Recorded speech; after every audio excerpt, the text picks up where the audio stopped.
Westbrook Invitational 2013, second edition of this event. This year's event looks to be very, very strong. We have teams from around the country, highlighted by Washington, Arizona, and Texas Tech, all top 15 teams. Indiana, Wisconsin, Mississippi State are in the field, as well as Washington State, Kansas State, Iowa, Nebraska, Colorado, Illinois, and Eastern Michigan. So, you know, a very, very strong and diverse field. Westbrook Village is a golf course we've played quite a bit in some matches with Wisconsin over the past few years, and is a course that really suits our game. You know, this time of the year it'll be set up for scoring, so I'd expect to see a lot of low numbers out there, which definitely plays right into our hands. Representing Indiana University in this year's Westbrook Village, playing the #1 spot will be Kristen Schilling. Kristen is coming off a pretty solid showing at the Lady Puerto Rico. She played really well. I'm looking for her to really throw up some good numbers, given the fact this is kind of in her own backyard in Phoenix. So, you know, Kristen very much at home in the desert.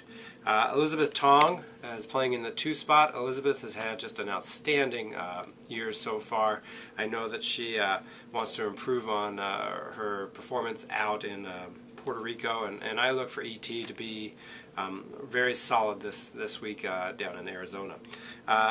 Kate Coons is in a 3rd spot. Our senior captain is pretty much an anchor in that spot, and she has been very, very good in the desert. I mean, the desert plays right into her hands in terms of ball striking. It's a short course and affords a lot of scoring opportunities with short irons.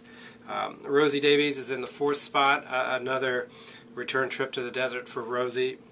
You know, again, this golf course sets up really well for Rosie, being a longer hitter with a lot of short irons and a good putter. I expect to see Rosie throw up some low numbers. Rounding out the 5 spot would be Pam Berninsky. Pam is a West Coastie. She's spent a lot of time in the desert, plays very well in this type of golf course. And I see Pam, you know, playing very, very well, just throwing up good numbers because this golf course suits her as well. In our individual spot, we have Sophie Hayashi. Sophie's, you know, making her first trip for the spring, and you know, Sophie's game is really strong. She played well in qualifying, and it'll be exciting to see what she can do out there in the tournament.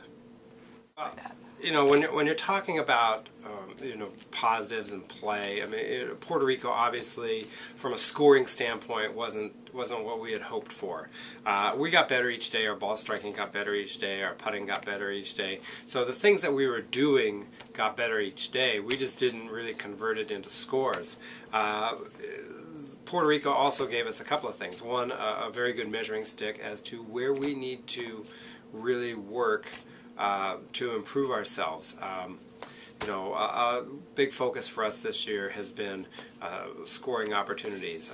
You know, having 8, 9 pitching wedge, sandwich, gap wedge, lob wedge, and converting those scoring opportunities into birdies. And that's something that we didn't really do very well in Puerto Rico, which we look to do a lot better.